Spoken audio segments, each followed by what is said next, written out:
A very good evening. Thank you for joining tonight.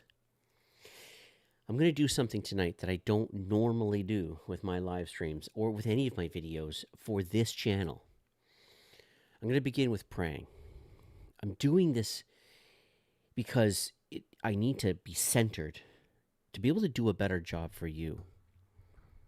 And so, for a couple of moments, let's pray together. Dear Heavenly Father, thank you so much for this technology. Thank you so much that we can get together and that we can talk about things that matter to us, that matter to our health and our mind, our spirit. Lord God, I ask you to please come be in this live stream to help me do a better job, to do a good job, to deliver your message, to deliver this message, and not to get too wandering off the path, that I actually deliver the points. Please be with those who will watch this video, watch this live stream, and may they get their questions answered. I thank you for everything you do for us. May you have all the glory, all the praise. In Jesus' name I pray. Amen. Thank you for that.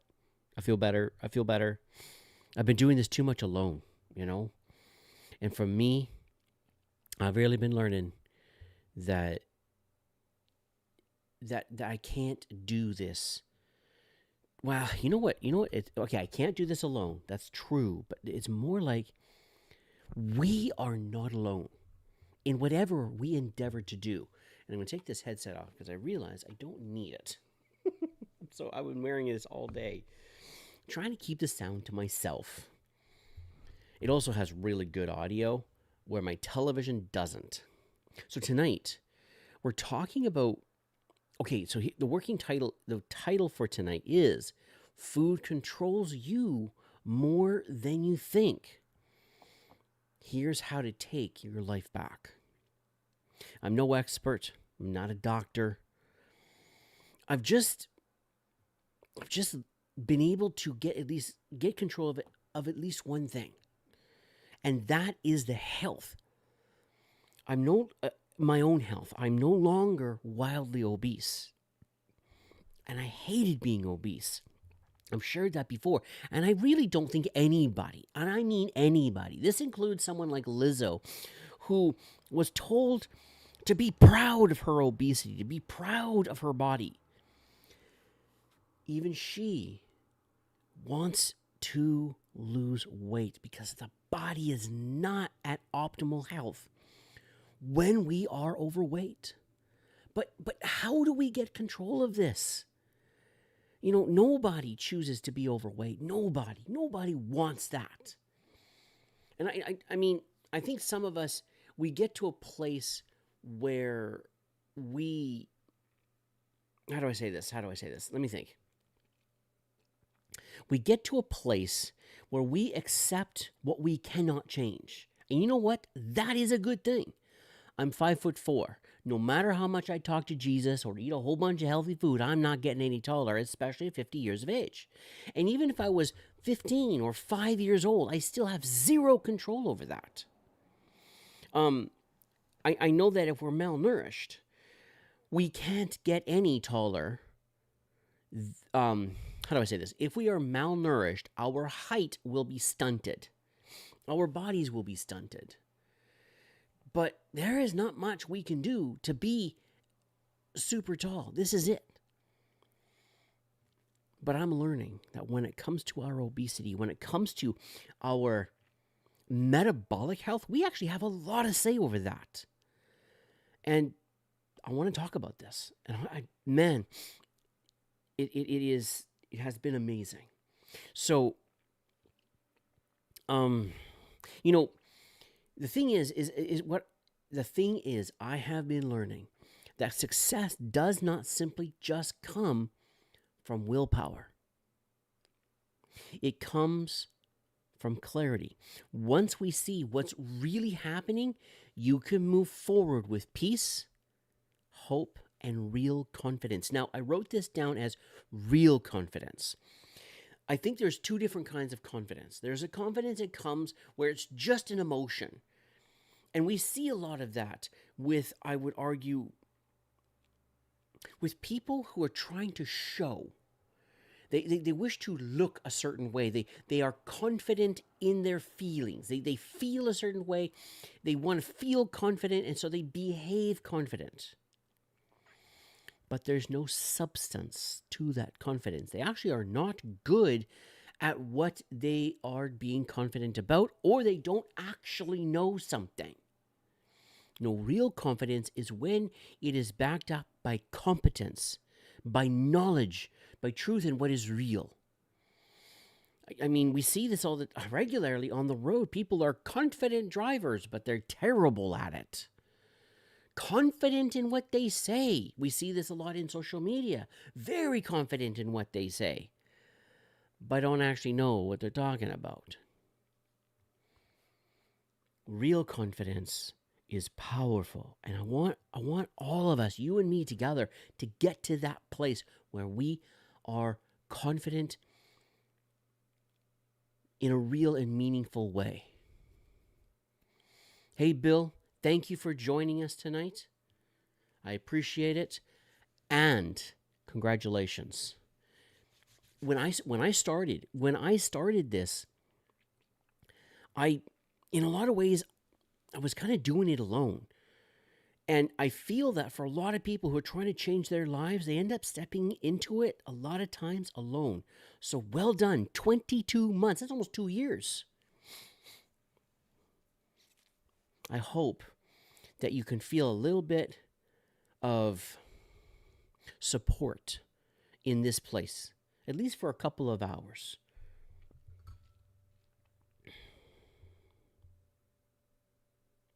Now, I've got a script down here, and I've really been doing this a lot.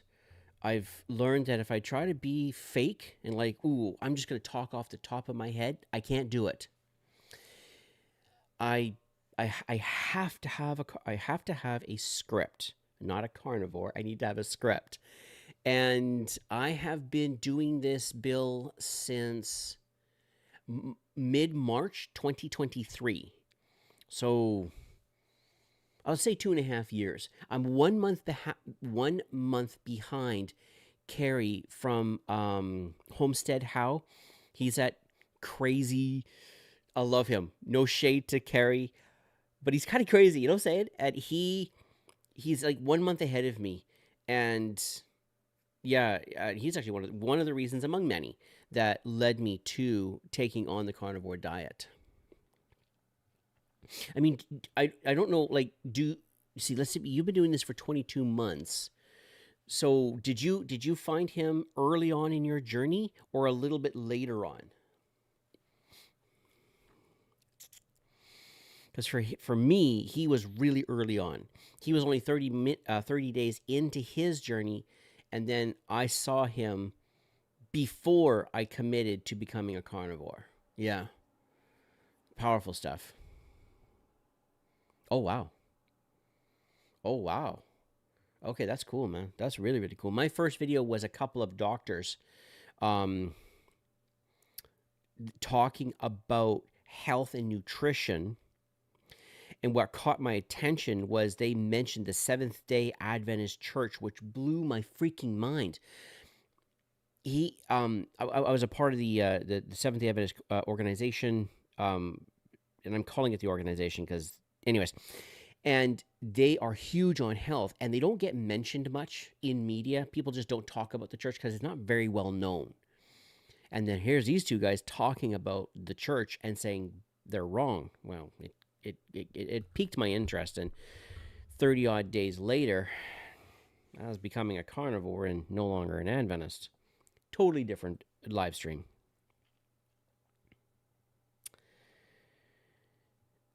Actually, you know what? I'm gonna ask you, Bill. What was one? Everyone always says, "What's the biggest?" But what was one lie about food and nutrition that you came to understand in the last 2 years that caused you to say, "I'm doing the right thing," or "I need to do the right thing"? I hope that's coming across correctly. Get out of here. Excuse me, Mr. Tablet, could you please work? You're supposed to do what you're supposed to do. What is your major malfunction?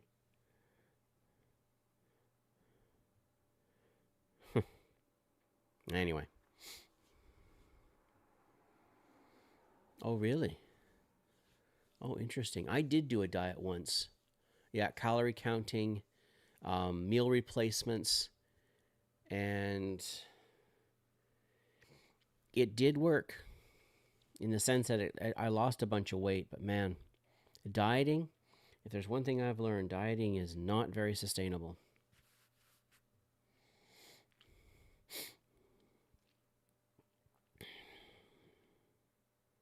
So part one, got this script here. I'm going to be asking myself a bunch of questions and going through it. And as you want to ask questions, as you want to just chime in, go ahead and do that, because this is a conversation between us.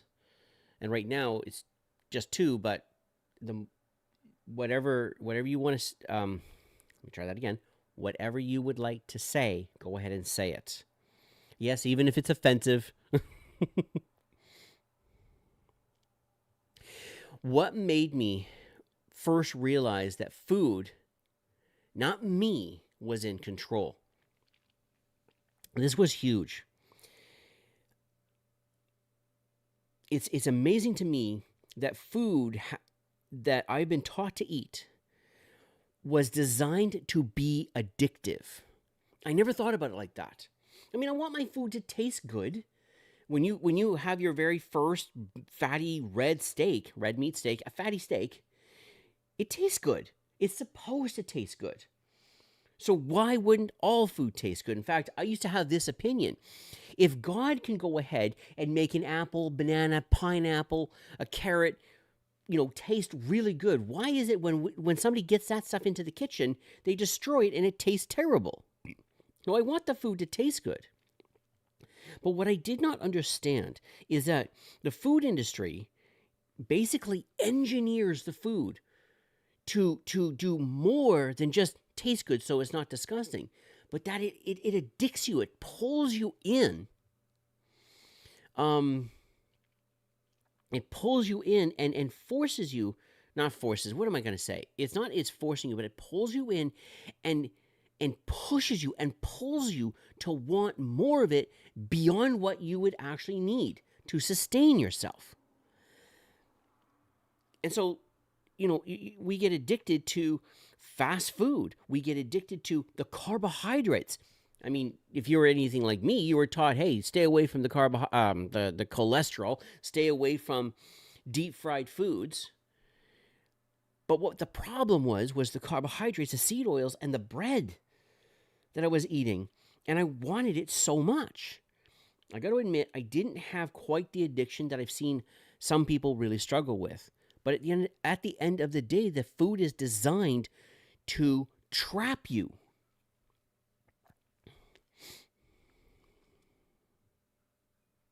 Oh, interesting. You started with hashtagging. I've never done hashtagging with YouTube. Never have. Yeah. And what you're saying there, Bill, is the low fat and the low salt. I totally bought into that because the organization that I was coming from, the church that I belonged to, quote, they mentioned, salt, you gotta avoid salt. You need a little bit of it, but be really careful with it. And the fats, you could have oil, not too much, and skip the fats. And so, yeah, I totally bought into low fat this and low fat that. Though I got to admit, Alan Jackson's, there was a song, I forget the name of the song, but he's kind of talking to his wife, and he says that low fat, no fat, it's getting hard to chew. Sometimes I need some real food. And I got to admit, I felt like that. So I'm heading over to Burger King and grab myself some burgers because, hey, I want some real food. I want it to taste good.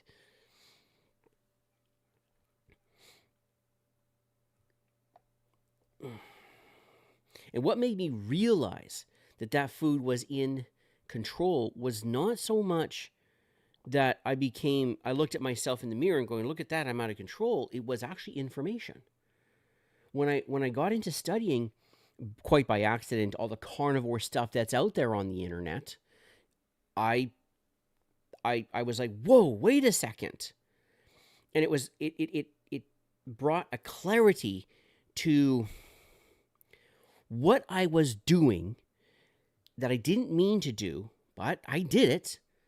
I didn't mean to do it, and yet I was doing it, and it led me to being overweight. And I didn't explode with pounds. It was a little bit of weight, a little bit of weight, a little bit of weight. And as I start this live stream, the train decides to come by. I live way out in the sticks, and there's no predictability in when the trains come by. So I'm going to have to mute for a minute so that this thing can blast and blast and blast. One moment, please.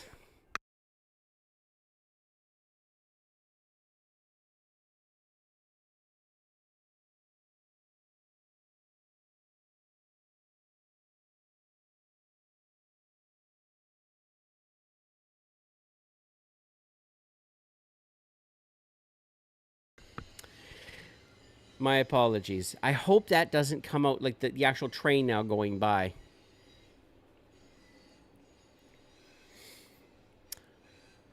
Oh, I'm curious, Bill. What did you learn about white bread?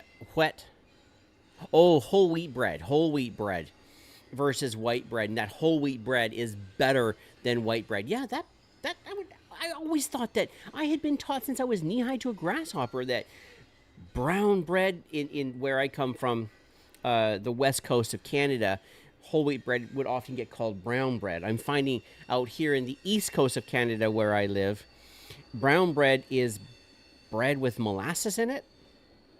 But anyways, your whole grain and all that kind of stuff is like so much better than white bread. To find out, no, it's not. No, it's not. That really shocked me. That really surprised me.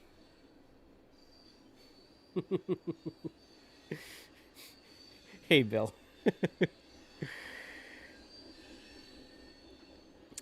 All right, so now that the train has finished going, well, continues to go by. Oh, yeah, that's making a lot of noise. Dadgummit. I apologize, guys. I really do apologize. I'm going to have to solve that problem because I see that my mic is picking it up.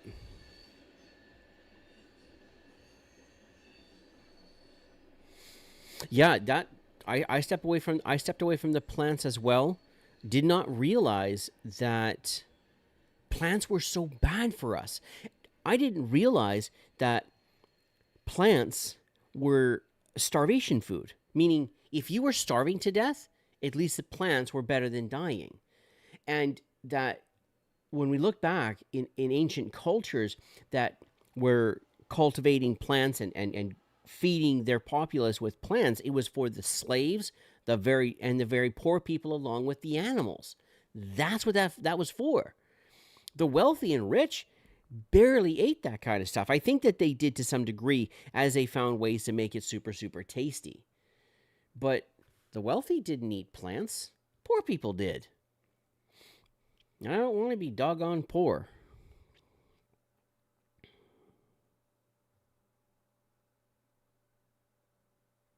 And I've got this question down for myself, and it says, like, what was the exact moment where I got that wake up call that broke the illusion of all this stuff that I've been taught? And thank you, Bill, for the questions, because I already said it. It was that video where these two professionals, PhD doctors. This is what I love about YouTube. You can sit and you can actually listen to people who are incredibly educated, who know their stuff, and then they share what they know. They share what they understand, and I'm a big fan of that. And they're sitting there and they're talking, and they're saying, look, your body is not designed for fiber, that your body can't do anything with fiber, that the vegetarian, vegan diets were not designed to make people healthier, but they were instead designed, especially the vegetarian diet, not veganism as much, but the vegetarian diet was designed to restrict your health so you would be less likely to sin. That was the thinking behind it. And then the vegan diet, again, wasn't designed for health. It was designed for compassion for animals and compassion for the planet. Health was secondary and was like kind of like tacked on to convince more and more people to take on the lifestyle. And my sin, my dietary sin, Bill, is I don't hold on. I haven't held on to coffee because I never liked it. No shade. I know it's wonderful. Starbucks is super rich because of their love for coffee. Mine has been diet pop. Dark, caffeinated diet pop. It tastes good to me, and I want it. So that's the one plant I've been holding on to. So, you know, the aspartame, the caffeine, and the other chemicals that get put in there to make it taste good and look good. I haven't given it up, and I need to. I've made a couple of live streams now, and I talk about how I need to give that up. But I haven't. You know what? I've just been. I guess I guess that I have been lazy about that.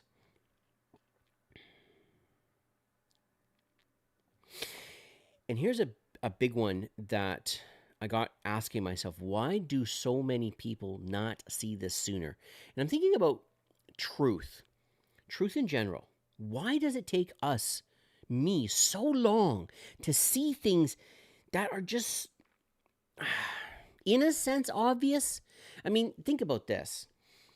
Think about the things that you know now and how at times you regret that you did not know it sooner.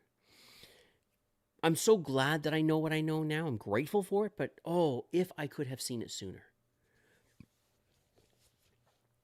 I want to be careful, though, of throwing judgment.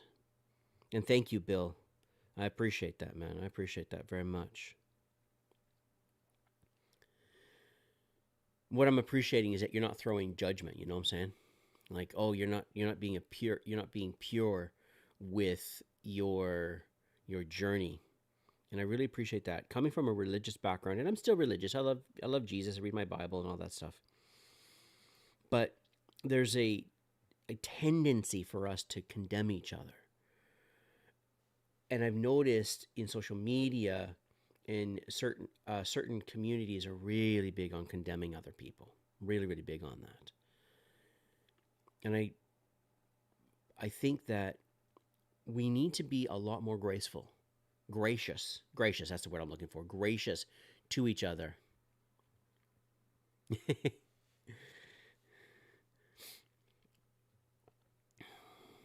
Yeah.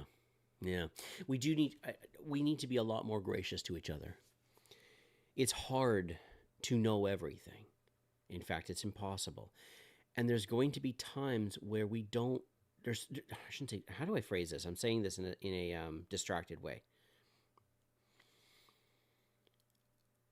Regularly, we don't know what we need to know, and we only can know what we have access to. We were taught since we were knee-high to a grasshopper. We have to have lots of plants in order to be healthy. We, move less, move more, eat less. If you want to get fat, like Sylvester Stallone did in the movie Copland, then you move less and eat more. It was a weird movie. But yeah, Sylvester Stallone literally gained a bunch of weight to be able to make that movie and to really fill that character. He did a good job, actually. But we need to eat less and move more in order to be healthy, in order to lose weight. And obviously, we are designed for movement. We are designed for physical labor. That is where our bodies really thrive. But when it comes to losing weight, no, it's not about starving. Starvation is something that we should seek to avoid. Though I also now understand that fasting is not starving, and that fasting has a very powerful role to play in health and nutrition. I always thought of it as a way of torture. Like, I want to get closer to God, so I'm going to not eat and kind of go into a state of suffering to then be more spiritually close to God. I realize now, no. No, when your body is really healthy, fasting is not torture at all. I've done it. I've done 5-day fasts, and it's relatively easy. You know what I'm saying? Like learning how to play Elden Ring, the video game, or learning how to drive manual transmission from scratch when you were a kid was much harder than doing a fast when your body is healthy. And yeah, there is something that goes on with the brain that there's like a clarity that comes.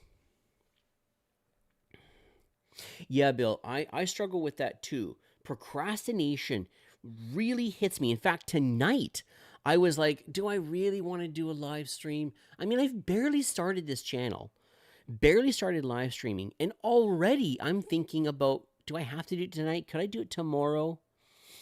And yes, I do have ADHD, and so ADHD is famous for its procrastination tendencies.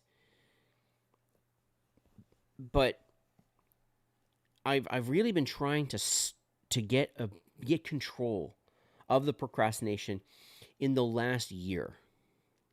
And yes, I've fought with it throughout my life, but in this last year, I've really been trying to address the triggers for my procrastination.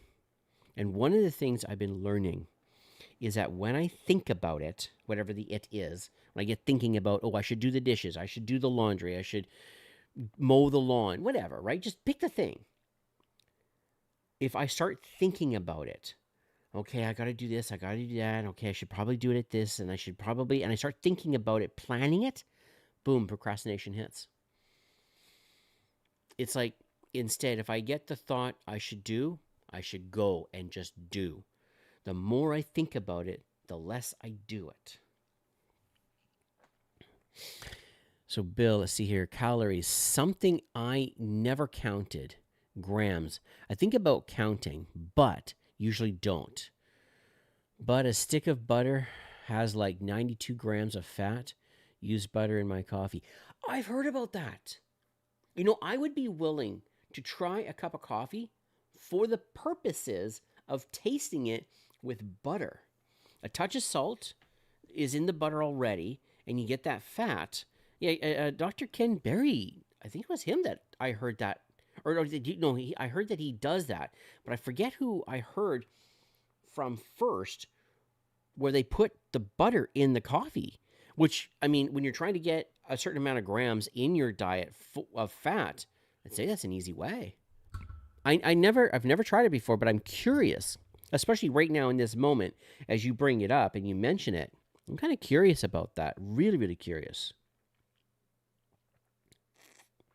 Oh, and here's a big one. Okay. So, what beliefs kept you trapped the longest? Guilt, discipline, or confusion? And you know what it was? Confusion. Because once I understood that fatty red meat is good for me, and I already like fatty red meat, and then I learned that I can eat pork, I can eat bacon. Seventh-day Adventists are big on the dietary laws of the Old Testament in the Bible. I was like, okay, I'll do it. When it comes to most things, I don't tend to be stubborn. If I find out this is the way I'm supposed to do something, I just go do it. I freaking don't care. I want the results way more than I want anything else. Please, can I have the results? With all my heart, I wish I could have had the access to knowledge when I was a child when it came to how to behave around adults and how to be successful in school. I struggled like crazy. As soon as I can figure out that's what I'm supposed to do, I just did it. So confusion in my diet is what led to all the mess. Yeah, I would be lazy. I'm hungry. I've worked hard all day, so I'm gonna have a box of macaroni and cheese. That was a common habit for me. Or I've been working all day. I'm gonna stop at Burger King. That's my joint of choice, followed by Wendy's, followed by not Red Robin, McDonald's. I love Red Robin. but it's like it's expensive. Boston pizza kind of prices. I love it. I do. And so it was like it was mainly laziness. Laziness hit me in the way that I cooked for myself, but confusion is what led to the choices. I mean, now I cook once a day. I have one frying pan, one plate, a couple of utensils, and some tools for the cooking, and that's it. Like, it's easier to be a carnivore when it comes to my work in the kitchen than it's easier to be a carnivore when it comes to my work in the kitchen than it was cooking lazy plant-based foods, because I'm still eating more than once a day. And you can't get away with having macaroni and cheese all the times. You do have to have, at some point, you have to have plants. So, you feel guilty. I should have a salad now. Oh, I should have some steamed vegetables. I was very good at cooking my vegetables properly because I grew up with absolutely murdered freaking vegetables on my plate. They were disgusting. Who here has ever had mashed carrots with butter? Delicious. Sarcasm. Hey, Patty. Oh, ketogenically. Okay. A long time.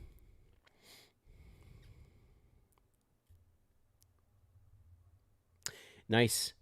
That's nice. And you know what? Like, I'm a carnivore. One of the things, and Bill, this is like one of the things that has changed in my thinking so much is if we were to give up just the highly processed foods. So Robert Kennedy Jr.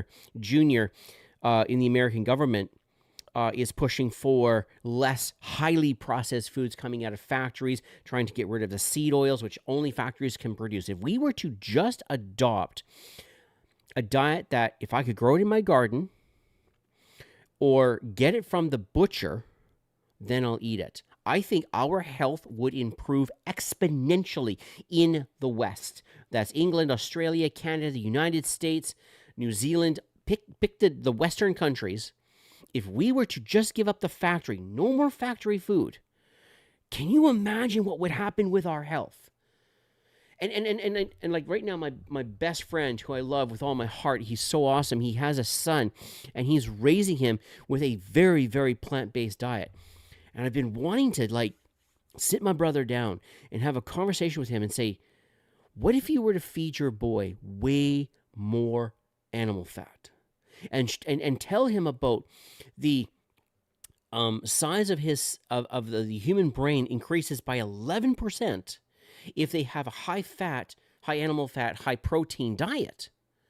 Like, what would happen? And still include all the vegetables, eat your vegetables and really cut back on the carbohydrates. Quit feeding us carbohydrates. Just do that. What would happen to our health? It'd be so incredible. It's insane how normal these kind of bad foods are. Potato chips are some of the worst foods you can ever eat. It's the same with enumerated foods. Sorry, Patty, not fully understanding the enumerated foods, but yes, it's just, it is so normal. You know what?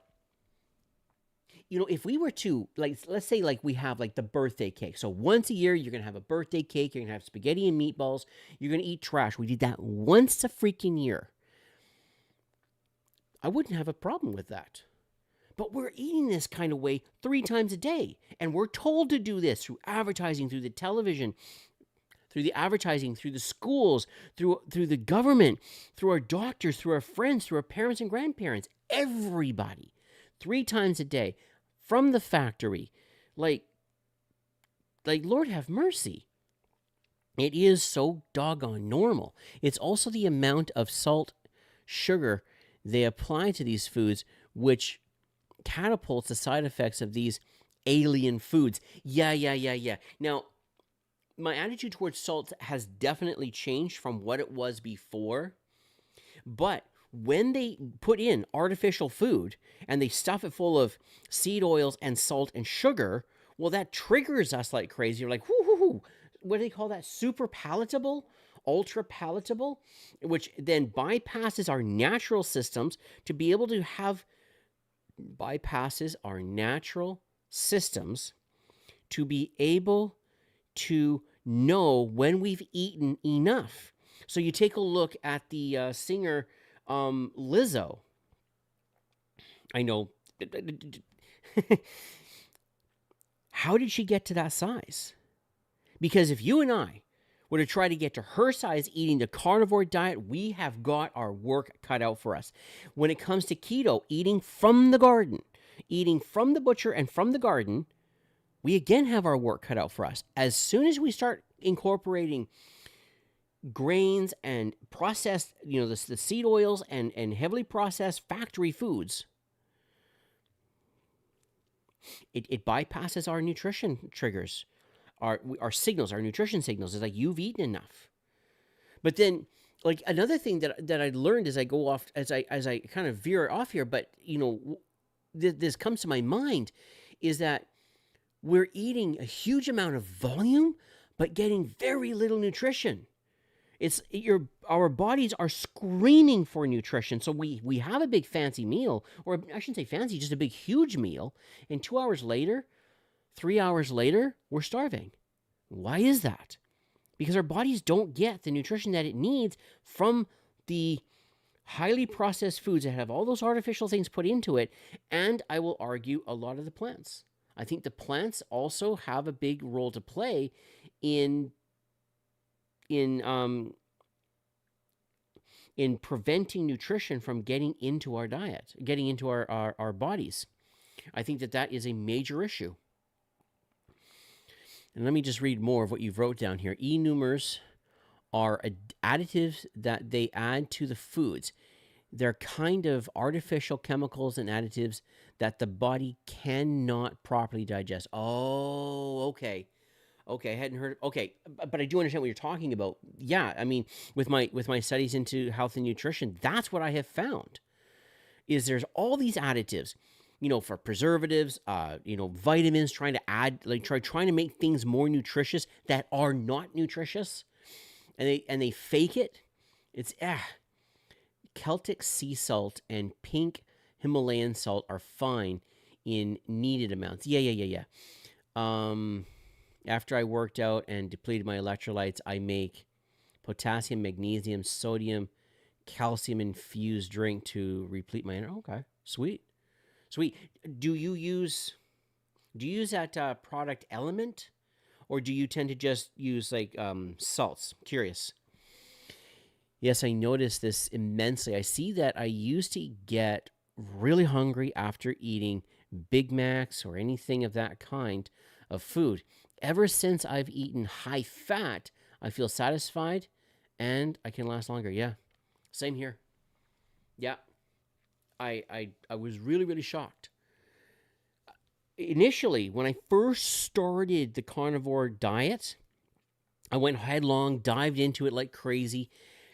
I definitely continued with the snacking, stopping at the gas station and picking up food. But what I did is I shifted. It's like, okay, I'm no longer going to eat the sugary foods and stuff like that. I just shifted and I pushed myself and said, no, I'm going to eat now healthy food. And that for me was meat. And I did that. And when I did that, I was able to satisfy my desire for snacking and for the nibblies. But I didn't continue to feed what was leading to those bad habits in the first place. And I was losing weight. It was so cool. It was so cool.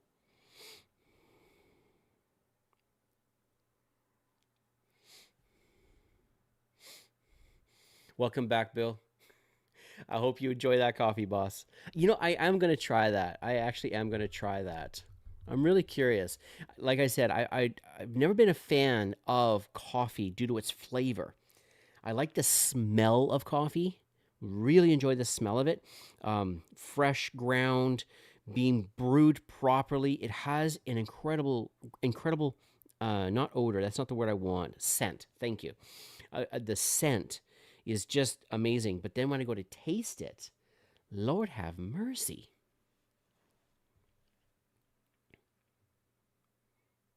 Congratulations, Patty. Absolutely congratulations. And I'm sure I'm not the only one telling you that, but for real. I don't know how to tell you in kilos. Forgive me, my kilo knowledge is dreadful.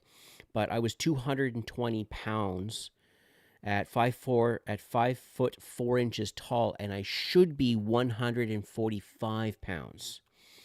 I'm right now down. So I lost a huge amount of weight, and then I compromised with carbohydrates. I have learned my lesson. And so I went back up to 190, and I'm back down now to 177. I've learned I cannot handle compromise. Like I get fat like that. I look at a picture of a burger and fries, and I gain an ounce and a half. Thank you, Patty. Thank you so much.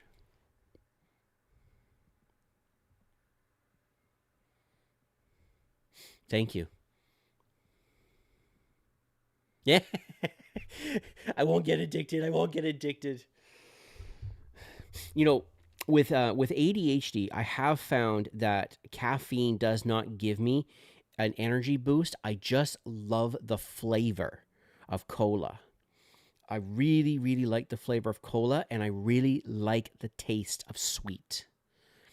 I grew up consuming Kool-Aid and lots of sugar in that, and didn't grow up drinking water, just straight up water, and didn't like it. I liked the Kool-Aid, and that's what I consumed. And when I became an adult, my fluid consumption was always purchased, and soda pop was my choice, my drink of choice. Yeah, major mess.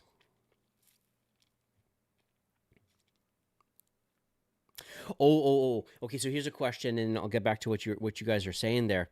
What shifted once you saw the pattern clearly for the first time, and what shifted were my habits. My habits absolutely changed, and because I had that clarity, boom.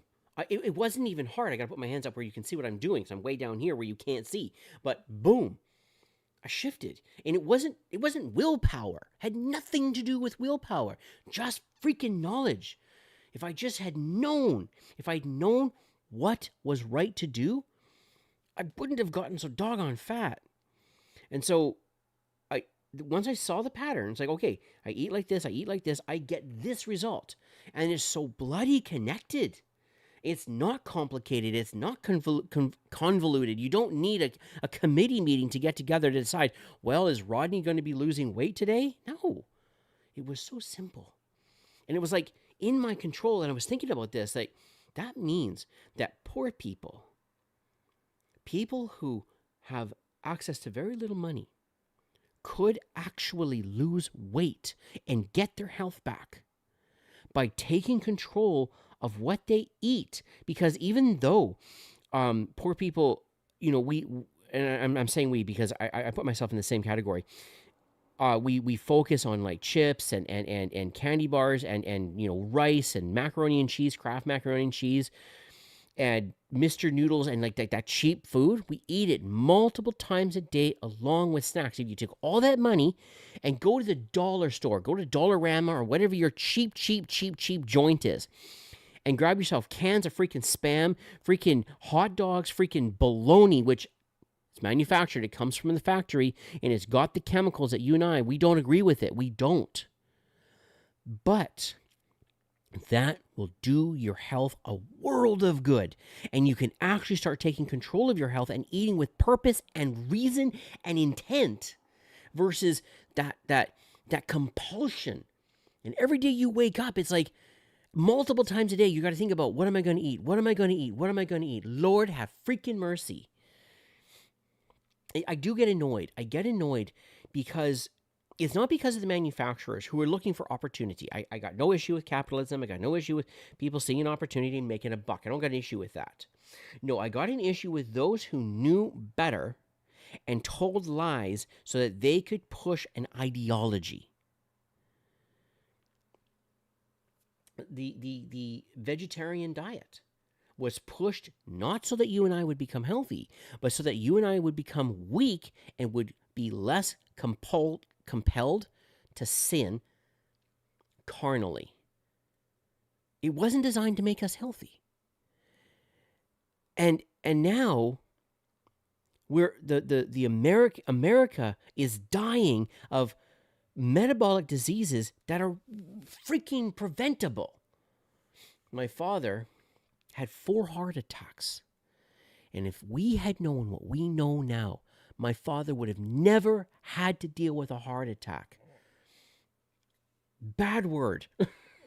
A bad word just jumped in my head out of frustration. Bill, you're saying you were down 40 plus pounds? Absolutely, congratulations. And isn't it great? Like, you can actually eat with focus and purpose. Like, you know that when you're putting this food in your body, it's not going to cause you, it's not going to work against what you're trying to do. The scariest thing with gaining body weight is visceral fat accumulation. Is visceral fat accumulating? Too much visceral fat begins to block arteries.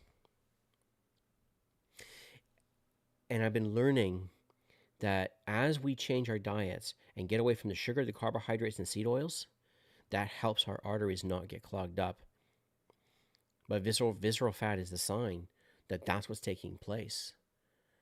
And I mean, yeah, scary. But I'm so grateful for the knowledge to learn and to understand. Bulletproof coffee. That's what it's called. Yeah. It's crazy how many different cereals down the cereal aisle there are in America. They literally pump their cereals with high fructose corn syrup. It's death in a box. It is. And that high fructose corn syrup pours the pounds. Like, okay, so just like the heart disease, but and the diabetes, which is just, I mean, there's no reason for a 12-year-old, 11-year-old, a 15-year-old with having diabetes and being wildly obese. 12-year-olds, 11-year-olds, 17-year-olds, they're full of energy and running around. But when they're filled with those high fructose corn syrups and they become absolutely huge and obese, it's ridiculous. It's absolutely ridiculous.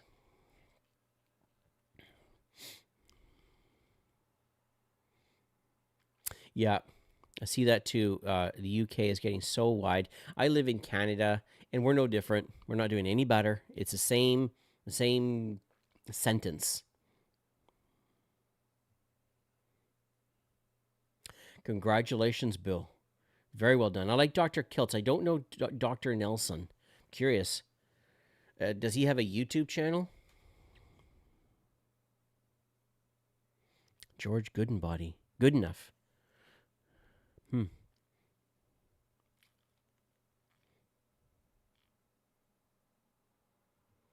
Wow.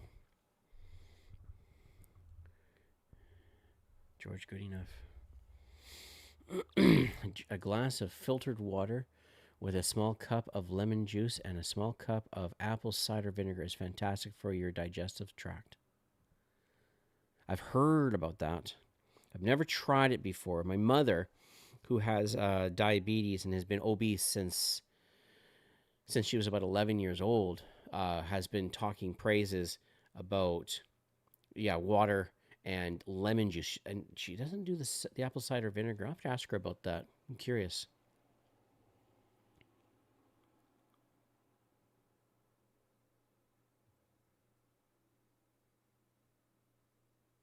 Oh, yeah.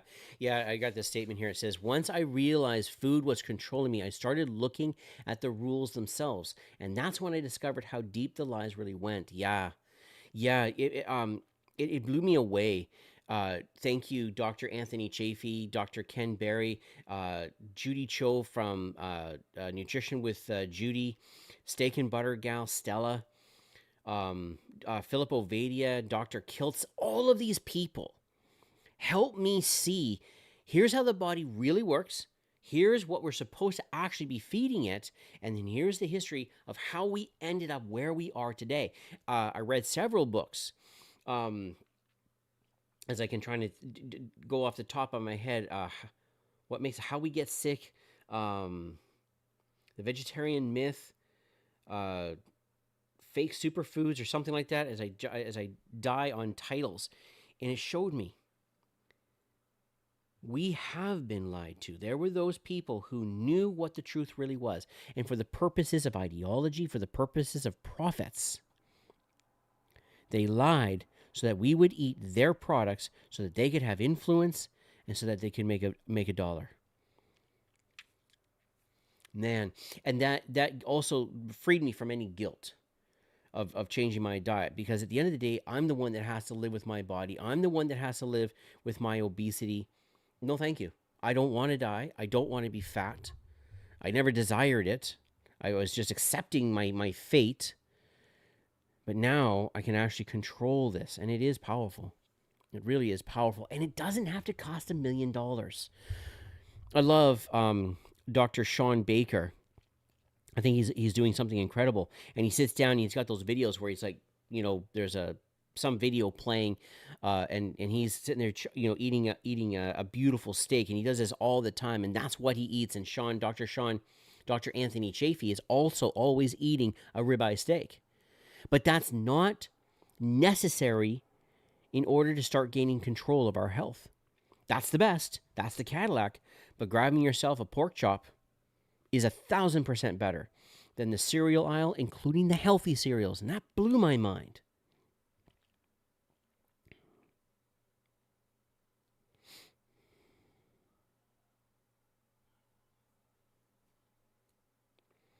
I'm now seeing with the conversation where we're going. I'm kind of skipping some stuff here. Because you know what? I'm going to go with this anyways. What's the first healthy advice that completely failed me? And the first healthy advice that completely failed me was avoiding animal fat and animal protein will help you lose weight. Eating once a day will help you lose weight. Yeah, it's a bunch of nonsense. I was not eating very often. I was eating what would be considered normal. A couple of snacks, a couple of meals, and yet I was gaining a waistline that I was frustrated with. And when I realized, it's not about how much I'm eating, but very specifically what I'm eating, and what I thought was avoiding heart disease was actually causing me to rocket towards it. And my father, he never ate super fatty foods. He never ate the cholesterol and stuff like that, and he still ended up with 4 heart attacks. Crazy how people who consume a lot of fruit think they're being healthy. I mean, when I'm low on blood sugars, I just rebalance them by having a few blueberries. Skip blueberries. Blueberries is the moderation, but also with raspberries and blackberries are also substitutes. I have to admit, Patty, I did not get into the fruit. I didn't find that I needed the fruit. For me, I just kept on consuming the protein and the fat. And I just kept pushing that and pushing that and pushing that. And I never did deal with low blood sugars. One of the things I wish I could get my mother to do is to back off on the Coca-Cola consumption, which she has her contradictions. I wish she would absolutely give up 100% to Coca-Cola and instead dive 100% into at least keto. Ketovore. But I never did go into the fruit. I did skip that 100% because I came to understand that my body is producing all the carbohydrates that I need. And so that's what I did. But I mean, I think that, like I was saying, if America was just to eat from the garden, which includes some blueberries, we'd be way better off. That makes sense. I work out a lot, so that low blood sugar or hypotension I had got cured by the berry intake. but a small handful. Yeah, you weren't going nuts with it.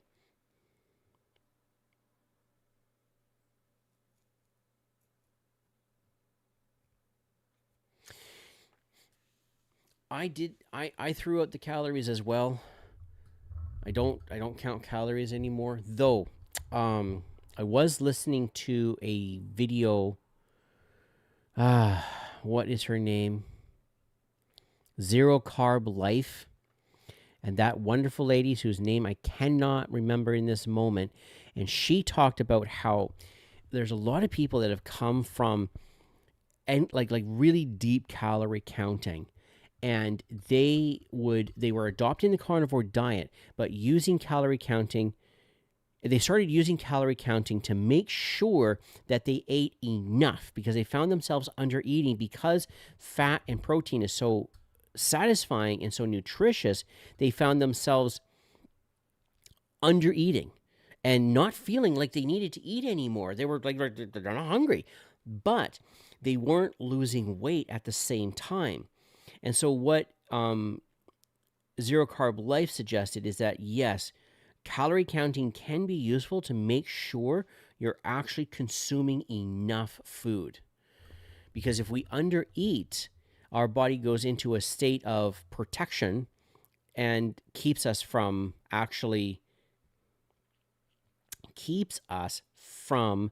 losing weight so that we don't die.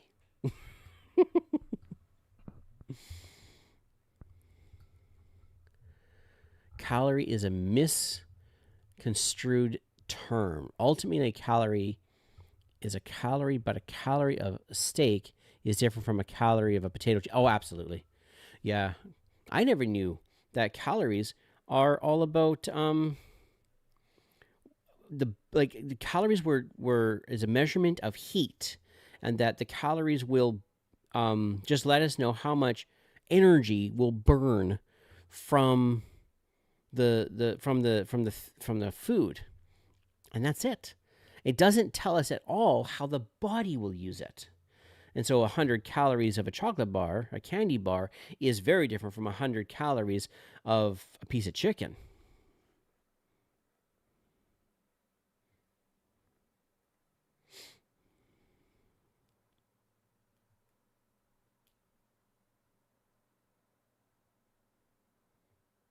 Yeah, man. Talk about education. Not everyone is absorbing everything they eat. What I was learning is that when it comes to the absorption of food, if your stomach is healthy, the only thing that will keep absorption from happening is anti-nutrients coming from plants. If we're eating the animals without the plants, then our bodies absorb something like 98% of what we consume, something like that.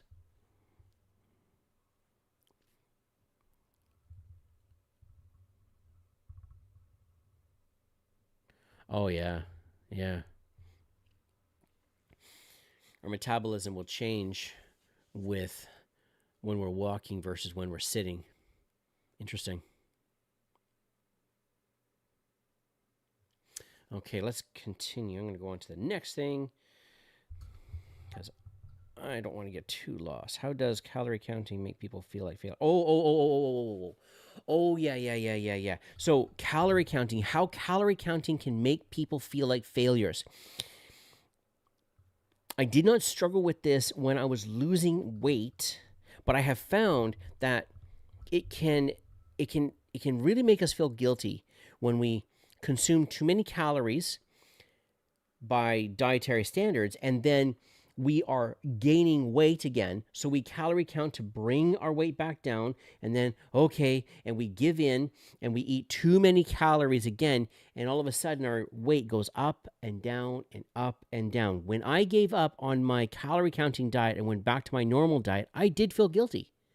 I did, because I was like, I can't afford to keep up these meal replacement shakes with the vitamins and having a regular meal every single day, plus snacks to go on top of that. My food bill was going through the roof.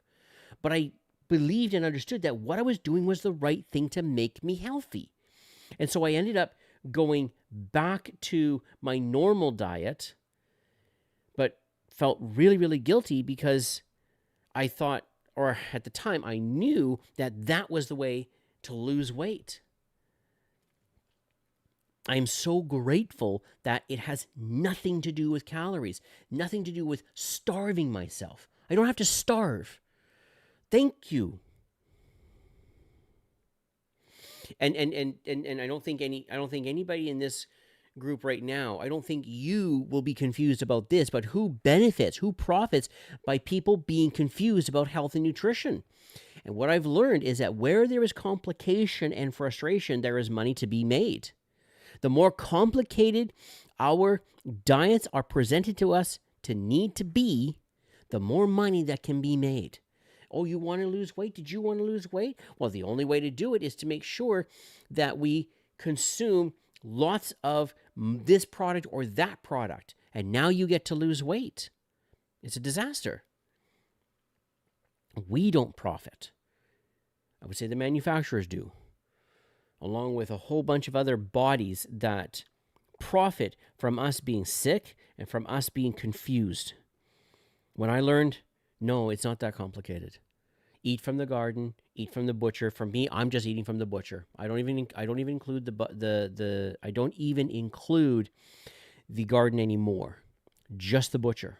And I want the animals to be eating from the garden, from the land. And when you do that, the farmer will definitely benefit. The farmer profits. The farmer gets something out of that. And so do you and I. We get our health. And our budgets go down, way down in comparison to eating all the food that is advertised to us and pushed on to us from the food industry. And I'm very grateful not to be having to purchase pharmaceuticals, and that's including vitamins. Whether you're having to buy from the pharmaceutical companies or the vitamin companies, you're still spending tons of money just so that we can be healthy. I don't take any vitamins of any kind, none. And I won't. I will not consume vitamins because I'm thinking to myself, okay, you go back 150 years ago. What did people have access to be healthy who were healthy? Vitamins were not a part of that equation. And I don't think that vitamin companies are necessarily nefarious so much as the vitamins are unnecessary. If we're eating a proper human diet and getting the food that we need to be healthy, we should not need the factories, whatever they're producing. That is, yeah. And I want to really emphasize that what I share here is just my opinion. I'm not at all to be taken as some kind of authority. I get to start the conversation. You know, I love getting to talk about ideas and principles and concepts. And this conversation about health, being able to get my health under control. I'm 50 years old, and now suddenly I'm not necessarily going to be a 60-year-old in the hospital or on medications and dealing with diabetes, because I was speeding towards diabetes. 220 pounds, 5'4", eating tons of junk food, high carbohydrate foods. I was consuming a ton of diet pop, so I was minusing that sugar, but everything else was sugar. Everything else was sugar, and there's no way that I was going to stay on that path and not end up a diabetic. I was already. I say I was pre-diabetic because of reactions that I was having. My sister was pre-diabetic, and I was in the same position that she was in.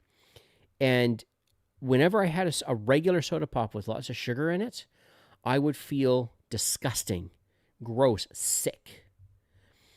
And I had to make sure to consume the diet pops so that I wouldn't feel sick. And so that's I then concluded that I was pre-diabetic. Once I learned what I learned about diabetes and how it works, what causes it, and my obesity, I realized, oh, I'm pre-diabetic.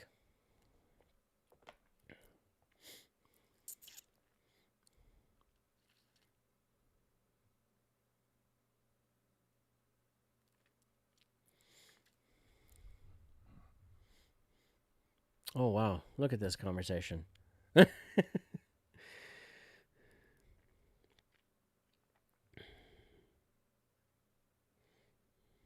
And yeah, you guys are not confused. I don't think you're confused when it comes to what makes people sick and what is getting, or no, who benefits from people being sick, from people being confused. I think you're fully aware of that. Hence, you've gone on the journeys that you have gone on, ketogenic and carnivore. I'm definitely an advocate for carnivore, and it gets rid of the confusion. So, why do experts keep doubling down on what's clearly not working? I wanted to talk about this part really. Okay. It, coming from where I come from, there's a lot of people that speak in conspiracies, and they will say that the doctors only care about making money, and that whether it's the health experts, nutritionists, surgeons, your regular family doctor and stuff like that, all they care about is making money, and that they are corrupt. And I disagree. I think there are people who are corrupt within the system, absolutely. And I think the system has become corrupted. But I think the vast majority of people that got into medicine did it for the purposes of helping others. So why the doubling down? Our nation is getting fatter and fatter, sicker and sicker. Why the doubling down? That makes no sense. And I think what it is isolation, information control, and not knowing what to do. I listened to Dr. Ken Berry, and Dr. Ken Berry, he mentioned that, he was seeing people, and one of the things that he came to understand from the medical community is that people don't listen to their doctor. And that the reason why people were getting fat and having heart disease and diabetes and all this stuff was because they just won't listen to the doctor. They're stubborn.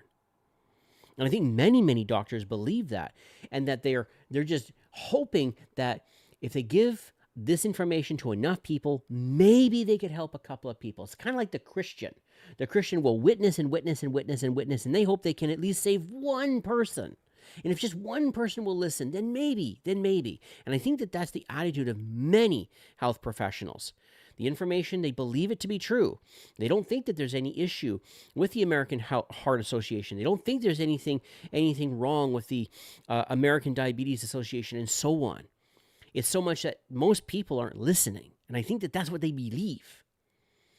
And that, okay, so there's that. And then on top of that, most people don't know the history of the health of the population in North America, in the West. You go back to 1900, they don't know that there were no heart attacks in the population, and now it's the leading cause of death in in the West, and that there's this huge shift. They just don't know it. Or it was like idle information that they got while they were doctors or while they were in training, and it's just never clicked. And they're like, it's again, people's stubbornness and lack of information. The system also tells them you have to do it, that you have to teach this way, you have to sell these things, you have to give this type of advice. So that the schools that teach the medical community, they have no choice but to teach what they're teaching, because the money comes from the pharmaceutical companies and comes from the food industry. They are the ones who determine what is taught in those schools, and the medical professionals come out of those schools and they know what they know from that. And when we come along, or when someone comes along and says, hey, actually, here's how things really are, it's hard to believe. I think that is a major issue. I think it's a major issue. Good night, Patty. Sorry that I missed you when you left. Hope you have a great day, and I hope we do get to catch up again. Thank you for joining us. Wow. And now you're able to move around. Really, really happy for you, Bill. I wasn't mobily challenged, but I was headed that way.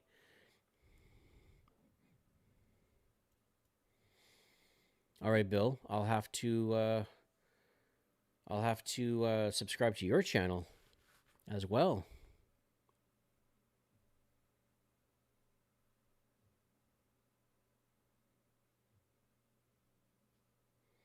Hey, Bacon Runner, how you doing? Hope you're having an amazing afternoon.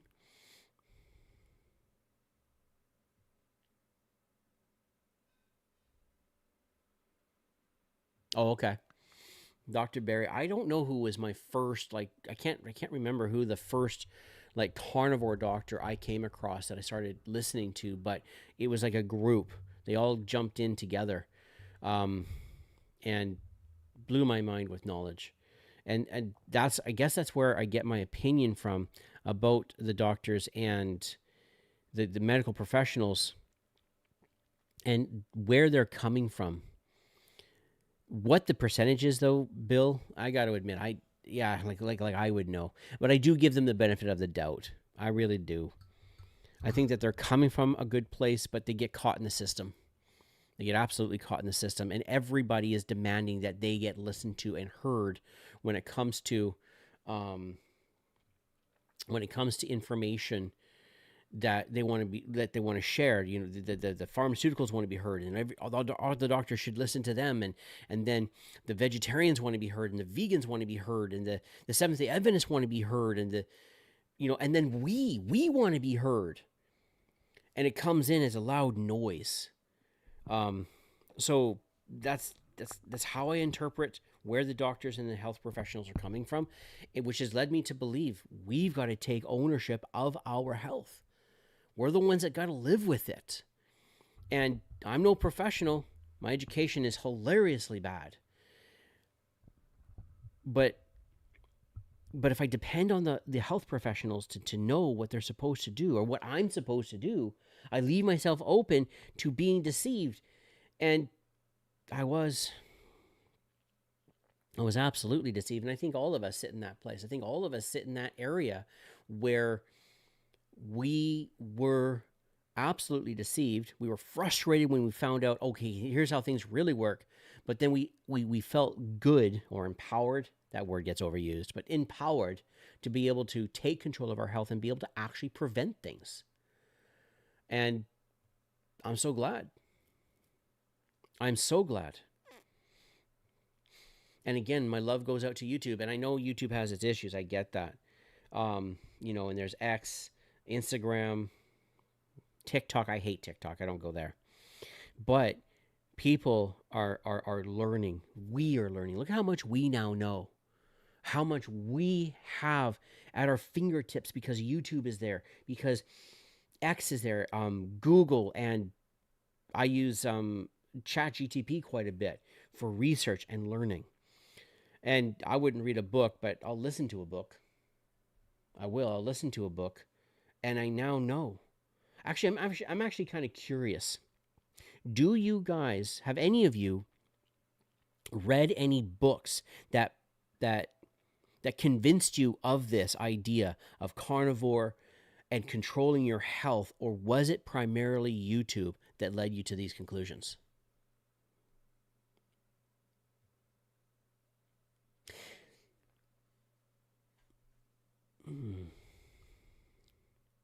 Bill, I'm curious, like where, like when I look up information on Google, I do look for somebody that's a professional and an expert that is talking about the topic. I don't really go, like when Wikipedia says something, I don't buy it. I want to hear somebody who is an expert. And yes, experts can be wrong, absolutely. But it's a good place to start with knowledge. I'm curious. For me, what convinced me was YouTube. The YouTube videos of listening to the experts. Experts who had something to lose with the information that they were sharing. That changed my mind. That absolutely changed my mind.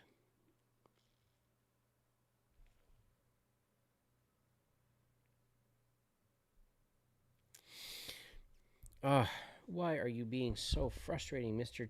Device? Do what you're supposed to do.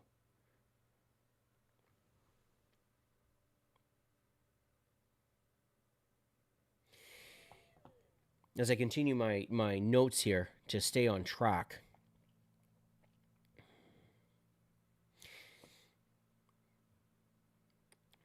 Why do people think health has to be complicated?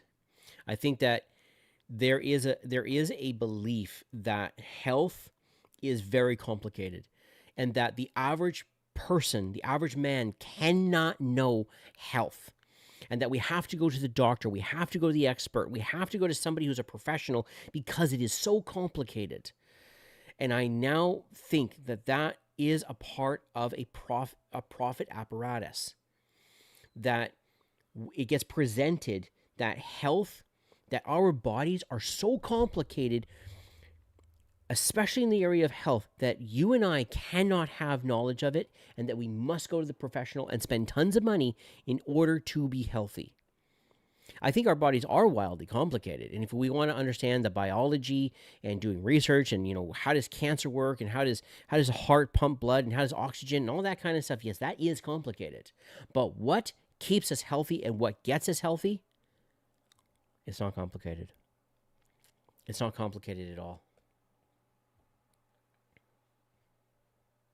Oh wow, you did a medical book. Okay. Deep dive. I have not done that. Yeah, and the books that I read are Audible. It is actually Audible. And you got Dr. Oh, okay. Bacon. I've not gotten Dr. Atkins' book on diet and basically the Atkins diet. I haven't done it yet. I heard about it, but I remember when I was younger that Dr. Atkins had passed away, and the rumor was that he had gotten a heart attack. And so everyone said, see, all that eating fat, all that eating animal stuff, that's no good. We shouldn't do it. We shouldn't do it. Lies. Just lies. And the people that were passing on that information about Dr. Atkins having had a heart attack, they didn't do the research to find out what actually happened. Because it went along with their ideology, because it went along with their preconceived ideas, it affirmed, it sounded like, oh, this means then that eating vegetarian is the better way to go. They went with that. And I know myself, I've had to really watch that, because I am just as prone to, what's that called? Believing things that affirm my bias quickly without doing research. Like, I'm really prone to that. And Dr. Atkins died because he hit his head he slipped on some ice and slammed his head against some concrete. That's what killed him. Had nothing to do with his diet. Unless, of course, eating bad makes ice slipperier. I wonder if it's true.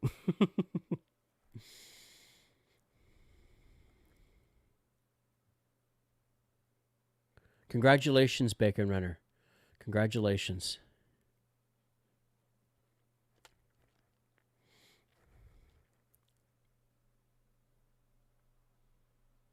Oh, wow. So you were very strict, Doctor. Bacon Runner. You were very strict. Ouch. Scratch myself.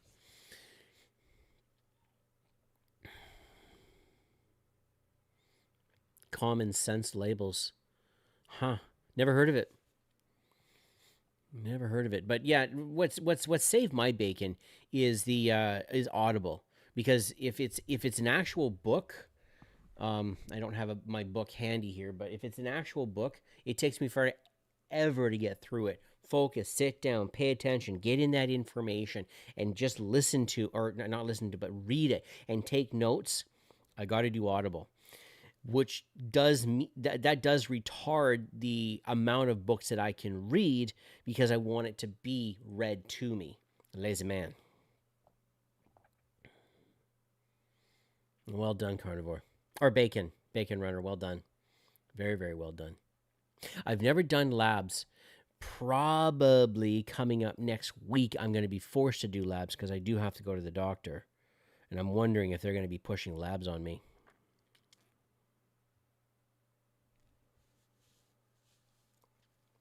Out of curiosity, you Bacon Runner and Bill, you guys are doing carnivore right now, and I'm kind of curious.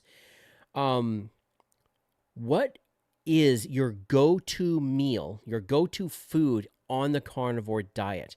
For me, It is pork chops, pork fat, and chicken. Those are my go-tos. What are yours?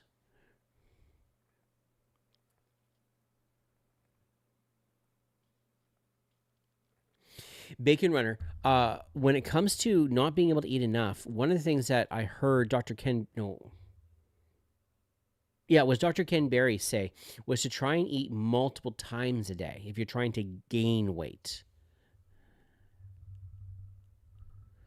Oh, Doctor. Okay, Bill. Yeah, I remember him that he was going to be writing a book on that. I haven't gotten it or anything. Fish. I have fallen in. I've always loved fish. Always loved fish. I didn't know how important it was on the carnivore diet when I first started. So I ended up with leg cramps like crazy. Charlie horses in the middle of the night. Yay, Charlie, you suck. And so I incorporated a whole bunch of fish, and the cramps went away. They totally went away. And I found that I'm not the biggest fan of bacon. I don't mind bacon, but I prefer pork chops, especially a good fatty pork chop, ham, and just pork fat. Beef fat or pork fat. I like those both. I enjoy them more. Burgers. I need to I don't eat enough beef, and I'm lazy when it comes to the kitchen.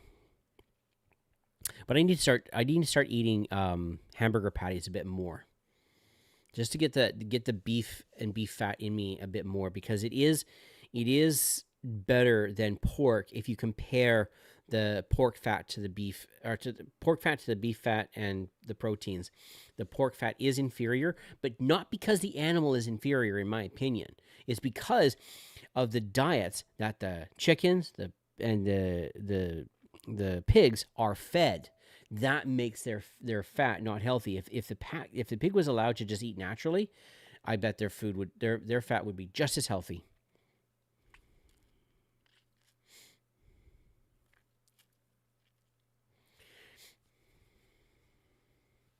Well done, Bacon Runner. And I mean, it's hard to just suddenly add a bunch of food to our diet because we're satisfied. I mean, one of the things I've been loving is that when I eat, the way that I have been eating has absolutely made it so I don't want to eat multiple times a day. I just don't need it. I'm not hungry. And then to suddenly, throw more food on my plate and eat more, I don't need it as often, but there are days, like actually lately, I've been actually hungry twice a day. I've actually been hungry twice a day. And I don't know why, but I've been feeling that. Don't like sardines. I feel you. I love sardines. I do love sardines. Oh my goodness, I love sardines. Oh, okay. Bacon and beer. Okay. I was a total square. I've never been into beer. Didn't like the taste. Never liked the taste of it.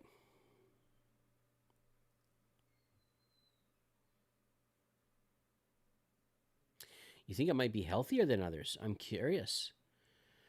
Interesting. Yeah, Bill, I just eat pork fat because it's cheap and it's available and people don't want it, so I can go to the butcher and say I want some pork fat and he'll give it to me at like a ridiculously cheap price. I love it. Thank you. Absolutely, thank you.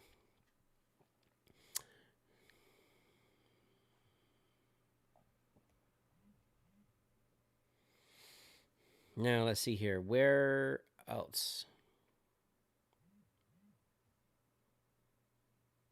Actually, you know what? As I continue with my question scripts here, how did repetition, eating similar meals, actually bring freedom? This is something that I think when we eat the standard American diet, our food, our diets, our food is really complicated. Here's what I mean. You've got to chop this, peel that, fry this, boil that, bake that. It's got to be in multiple containers. And you have to have a lot of different food. Oh, come on, phone. Quit being a punk. Thank you. You need a lot of different foods in your kitchen in order to eat a healthy, well-balanced diet, or at least to keep up with our taste buds. Pizza, lasagna, spaghetti, all this kind of stuff. And it keeps us locked in the kitchen for hours each week. And if that's not, if we don't want to be locked in the kitchen, then we're having to go to the restaurant, and that eats up and locks our wallets.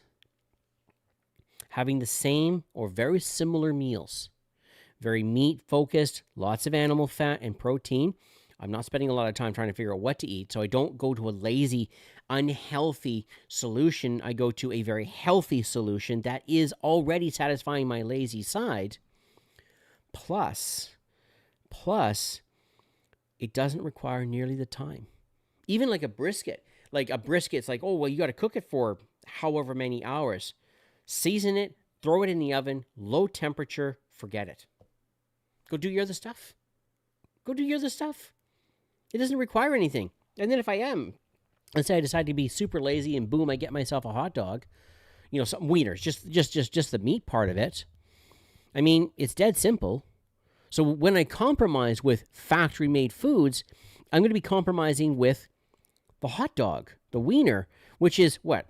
Depending on how I cook it, one cooking like a pan or a pot, and the utensil to cook it, and a plate if I have more than one hot dog wiener. Like, the freedom that it brings. And by eating this way, look at what it's done for our health. No longer going to be a diabetic, no longer rocketing towards heart disease, no longer fatty liver disease, no longer overloading on oxalates to end up with kidney stones, and even like the stones that happen with the is it the pancreas? Not the pancreas, but whatever. What holds the bile. Because you're eating so much fat, your body is using the bile. You don't get crystals there. Like, it is freedom in our health. The only thing is that I can't just go to Burger King when I feel like having a burger. I'm denied that, but I get to have life.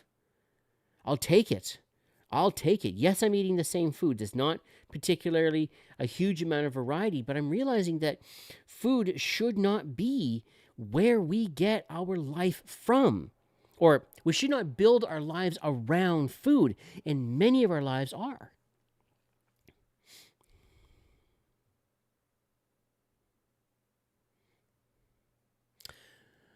Donna Ray. Maybe I could have read the whole name instead of saying Bacon Runner.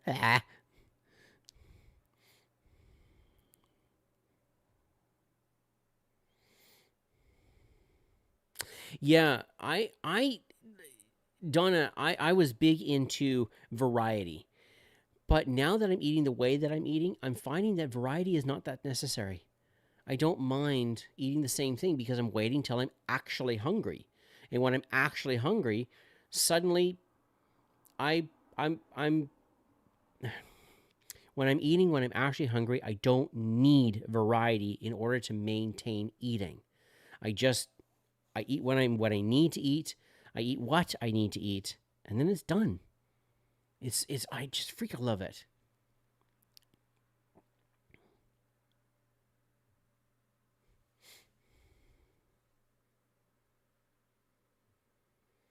£190, huh? How tall is your husband, Donna Ray?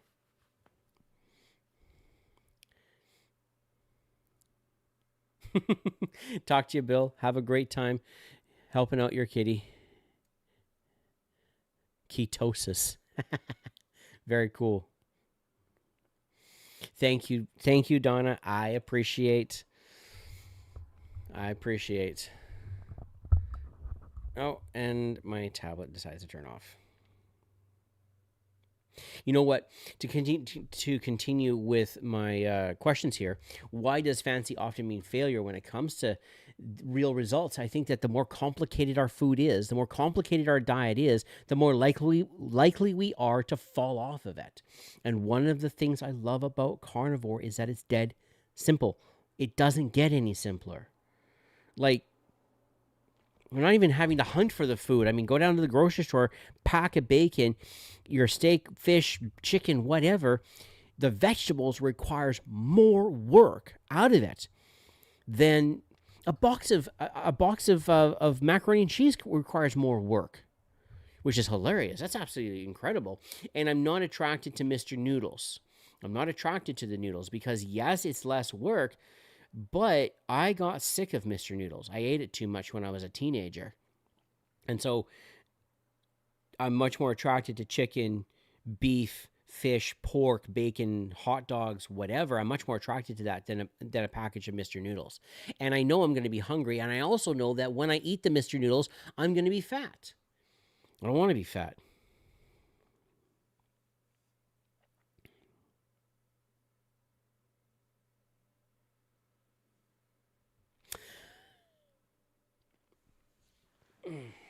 And so I wanted to continue with this and talk about laziness. This is something I struggle with. And the title for this part is You're Not Lazy, Your Food's Working Against You. I think that once we learn that, okay, obesity has always been associated with laziness. And people who are very, very overweight often get accused of being lazy. And so when we don't have success, we think that the biggest problem is our laziness. And I admit, I myself am not that ambitious when it comes to the kitchen when I'm cooking for myself. When it comes to food for myself, I'm not that ambitious. I'll cook for you. If you came over to my house and I'm going to be cooking for you, I'm talking crown rack of lamb and baked Alaska. I'm going to go nuts. Do you know what show I get that from? That TV show I get that combination from? But what I'm learning now is that it's actually not laziness. I mean, you take a look at the vast majority of animals that when it comes to the food they eat, they don't have to expend a lot of energy. The predators, like your lions and your cheetah and, puma and stuff like that, yes, they do, but they expend the least amount they possibly can. And they expend the amount of energy that they do to get a lot more energy in return. I don't think you're lazy. I don't think I was lazy. Not anymore. I don't think that anymore. I think that what we were eating was going against our biology, was going against how we were created. We're not supposed to be putting out all that energy just to get food. Our energy is supposed to be going into creating, building, making, building families, creating or building jobs, creating new things in the world, not slaving after food. And I don't think that food should be eating up our budgets to the nth degree. How much money goes into the food that we eat? I've talked about this tonight already, but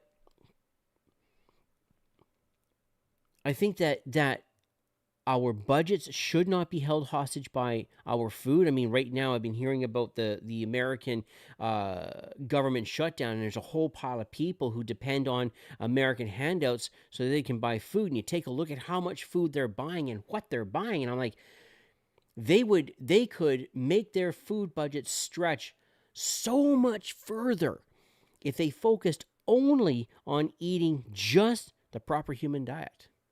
Or even if they went ketovore, they could bring their budget down so much and stretch their food and have budget that could overlap things and or maybe their budget isn't allowed to overlap, but they can have the food overlap and they're never going to be hungry. But the bigger thing is I think that it's not laziness that has led us to being overweight. I think it's what we have been taught. The education the education system around food is what has led us to the health problems that we have. It's not laziness and it's not stubbornness either. I don't think you're stubborn. There's no way. There's no way, because as soon as you figured out what actually works and how your body actually works, boom, you adopted the real diet. You have a great night, Donna Ray. Sorry I didn't notice you saying good night. I hope you have a great night, and God bless you, and hope to see you again. So as I continue this, why do people believe they're lazy or weak when it comes to when their diets fail? And I'm putting in there weak as well, because laziness is not associated with strength. And if you have been on diets and you've been trying with all your heart to lose weight, to become healthy, you've been doing everything you possibly can, and you're failing, weakness is where we end up landing in our thoughts. We're like, I'm weak, I'm lazy, I'm a failure. And so we take on that title because that's what we get told. We get told that we get told that our failures in diet has to do with our willpower, and it isn't. The food that we're taught to eat, it sabotages our intent. And after a while, you stop doing what's not working, or you stop doing what's not giving you really great results. School is really hard. School is very, very hard. But if you want to become a doctor, you want to become an engineer, you want to become a lawyer, you put in all of that work, because at the end, there's going to be a huge, huge reward for you. You're going to get something out of that. But then when we focus on our diets, we do nothing but suffer, and our reward, what is it? We don't get much of a reward. And what I mean by this is that, yes, you lose weight, but you're constantly hungry, you're constantly getting sick, your immune system is compromised, you're not healthy, you don't have energy, you don't have mental clarity, all for the sake of not being overweight. Then you could give in to just eating normal, and now all of a sudden, yes, you're overweight, but now you're not starving, you do have a bit more energy, your mental clarity is and it's just easier. And I think that, yeah, it makes sense that we would be chasing after what is easier, not necessarily just being lazy. I don't think that's, I know I'm repeating myself, but I'm really wanting to push this through. So then, we get told to eat, superfoods. We get told to eat super healthy foods from the Whole Foods market, from the healthy foods places, wherever that is. And we eat the way what we're supposed to eat, and yet we end up in this kind of trouble. I think that, as I'm trying to get myself refocused here, because I'm getting a little bit distracted, I do apologize. The foods that we are taught to eat is what's causing the issue. I think that is the actual issue. Look at how motivated you are now to eat the way that you're eating, and to stay focused with that style of food. You're actually focused on it. You're not lazy. You are not lazy. You're doing what you need to do. You're getting the results that you want to get, and well done. Very, very well done. So what is the difference between willpower and clarity? Willpower is when you are called, pushed, pulled, you desire so deeply to get a certain result or to do things a certain way. And everything inside of you is fighting against that. And so you just buckle down and you're like, I'm going to do this, I'm going to do this, I'm going to do this. And it's willpower. And everything's fighting against you. Clarity. Clarity is so much better. Because at the beginning, it will be willpower just to start off with. I'm going to do things a certain way. I'm going to push myself a certain way. I'm going to do this a certain way. And you get busy and you say, you get busy and you do what you're supposed to do, and then you get the results that you're supposed to get, and the clarity happens, and suddenly your will moves into line with what you want. What do I mean? What do I mean? When you see that you're getting the results that you want, working with your body the way it's designed to be working with reality, you don't need willpower anymore, because your will move in line with reality. And It's just obvious. Like I don't think you have any trouble not consuming, like drinking gasoline. Like that's not a temptation. If I came to you and said, "Do you want some gasoline, or do you want to smoke cigarettes, or do you want to stay up all night for the next 3 nights?" You would not be tempted to do that. There's no temptation for that. You instead would be completely repulsed, disinterested. You're like, "No, thank you, done. I'm not interested." And that's what clarity brings. And so now when you understand how food actually works, and you understand how your body actually works, and you say you get stubborn, you're like, all right, I'm going to do this way. Very quickly, your body responds the way that it's supposed to. You get in line with reality. It's not hard anymore. It's not hard at all. And like I was saying, like for myself, I'm noticing that I'm able to do 5-day fasts. Take me back 3 years ago and ask for a 5-day fast. I wouldn't have been able to do it. I would have suffered. I wonder, though, for someone on the standard American diet, if they were to do a 5-day fast, would their body actually start to positively respond anyways because they are not putting in all those extra carbohydrates? And now their body actually moves into ketosis because their body becomes fat adjusted? I wonder. I wonder. I really, really wonder.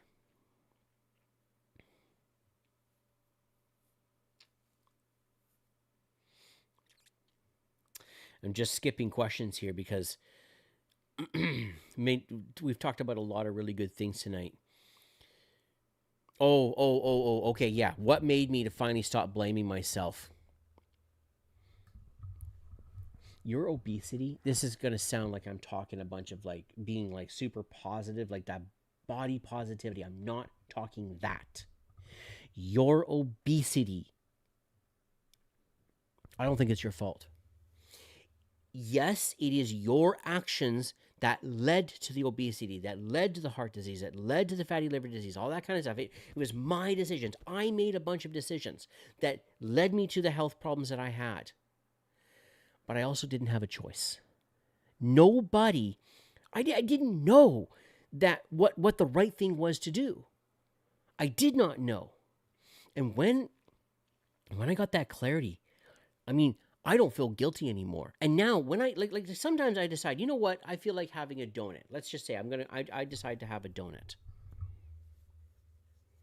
I don't feel guilty anymore. I'm just simply making a decision. I know what the results are going to be.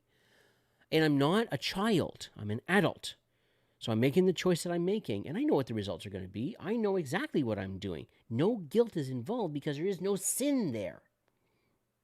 But if I was to go to a child and lie to the child and say to the child, "Oh, there's no problem with eating unhealthy. It's not even going to be an issue." I'm like, being very general when I say it that way.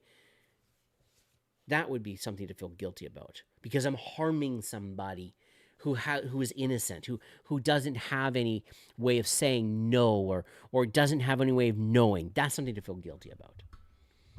But you didn't know what you were getting into. You didn't know what the food was going to do to you. You were doing what you were being told to do, and the advertisers do everything they possibly can to convince you. But though it's not our fault, we didn't choose to live the way that we do. We didn't choose. I'm saying that wrong. We didn't get stubborn and demand to live in an unhealthy way because we wanted some certain thing. It was the choices that we had. So there's nothing to blame ourselves about. But gratefully, it is our choices that led to what we have. So we can also choose now to go against that education that we were given and embrace a brand new education. And that's what I've done. I'm not perfect at it, obviously, but I'm really grateful at being able to push the push onto myself this better way of living, which is allowing me to have a lot more focus in my life. Because I am not as sick as I was before and as trapped as I was before health-wise, I have a lot more focus in my life. Does that make sense? As I get a little bit, I don't know what word to apply to that, but because I hear a lot of people talking this way, especially when they're trying to sell like healthy living and stuff like that. They talk about greater focus in their life. They talk about greater movement in their life, and being able to achieve more. And I'm trying to avoid sounding hokey and silly. But the reality is, now that I have health like I do have greater focus in my life. I do. Which, it's true.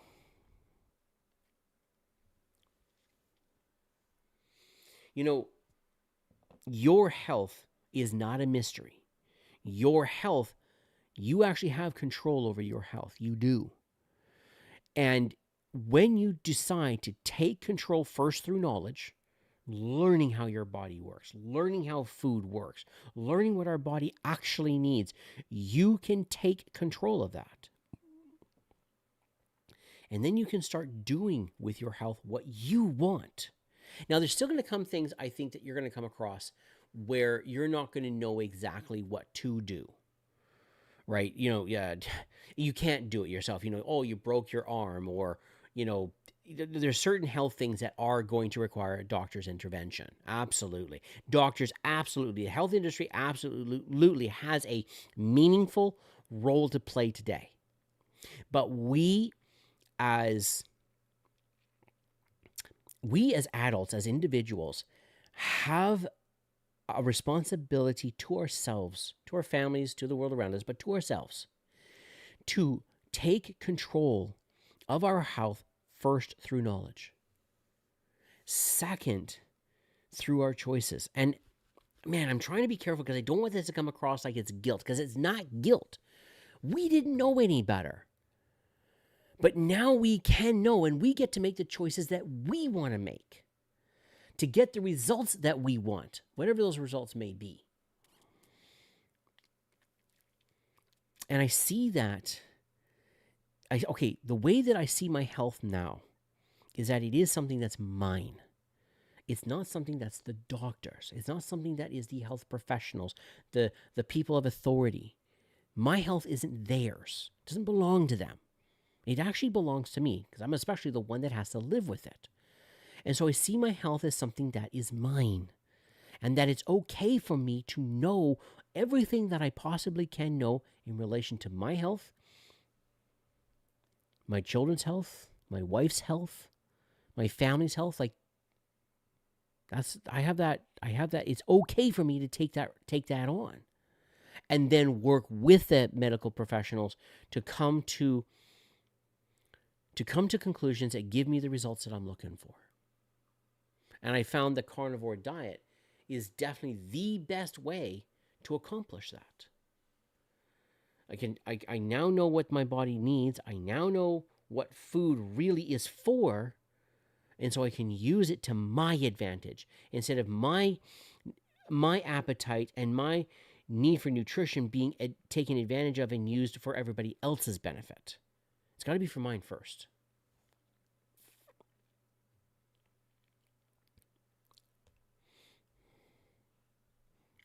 Come on, work with me, Mr. Machine. You know what? Another big one when it comes to health is hope.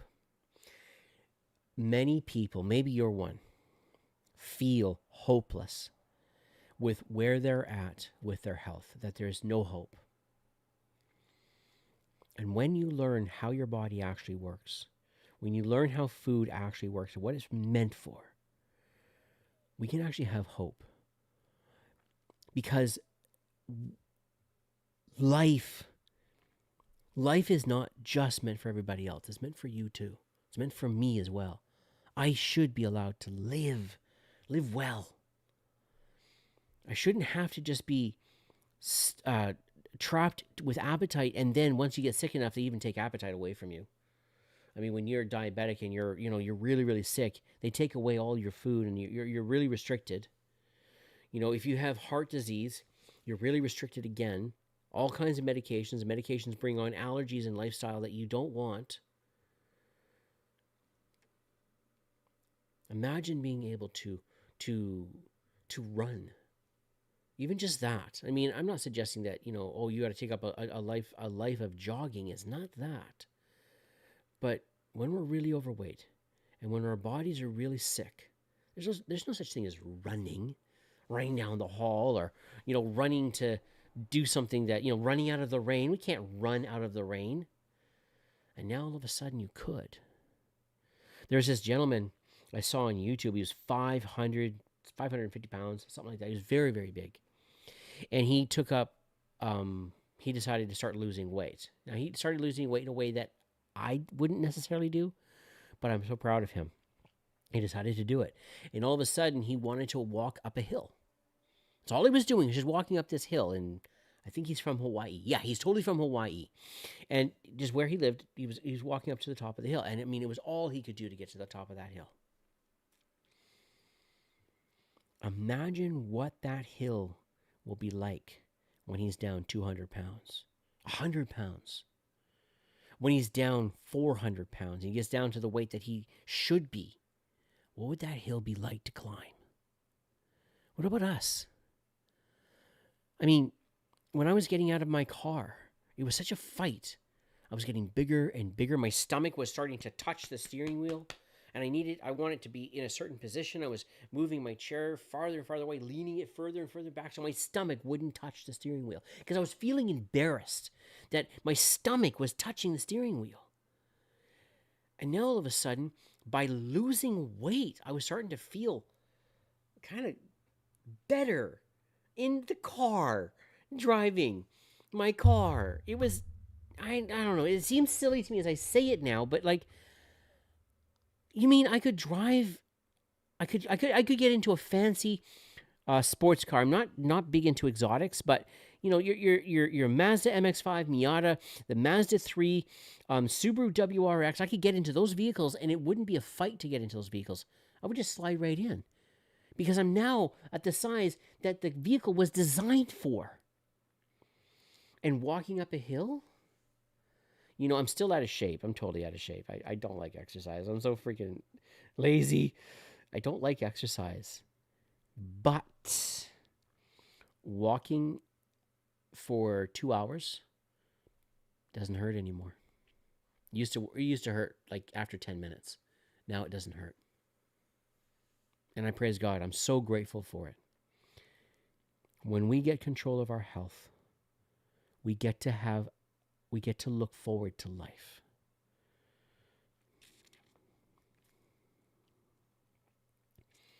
We don't have to be sick. We do not have to be sick. We can be healthy. And aside from infectious diseases and you know, hernias or stuff like that, we can actually be healthy, and we can take control of our lives. I thank you. I thank all of you who have come and watched this live stream. This channel is all about taking control of our lives, taking control of our health, and being able to live, like really live. In my channel, I say, you don't have to be sick. Let me show you another way. And as a simple man who is not a doctor, who does not have access to all kinds of huge knowledge, I have been able to take control of my health and become a healthier man, of which I'm so grateful for. And I think that, this is going to sound so cheesy, but you can have that too. You don't have to be sick. And you know what? Even things like the flu and the cold and stuff like that, like, why is it that is every single year? And they say, well, you know, the virus mutates, the bug mutates, and so it's caught every year. And like, but how did the human species survive for thousands of years being so vulnerable to disease? Are we really supposed to be that vulnerable? Is our immune system that vulnerable? And here's why I'm saying this. A lot of people who take on the carnivore diet and they gain back their health and they get really, really healthy, one of the things they report is they're no longer getting sick every single year. Think about that. I think that I think that we should have access to being healthy. And I want it. I want it so much. And I have gotten healthier. And I think you have too. And I think that as we come together and we talk about these things, I'm going to be doing another live stream. I'm going to be doing another live stream Wednesday. Yeah, Wednesday. To continue this conversation, to continue talking about this stuff. Let's get together. Let's learn. Let's grow. Let's become better. And let's take control of our health so we have one more lever of taking control of our lives. I thank you so much for watching. I don't see any more questions. I appreciate the conversation that was taking place to this new live stream that takes place. I'm trying to live stream a couple times a week. I'm not quite sure yet what schedule works best. I see a Saturday evening seems to be a pretty good one. I hope you have a great night. I hope you have a great day. May God bless you. May God guide you. May you have success that's actually meaningful to you. And I will catch you in the next live stream. Bye for now.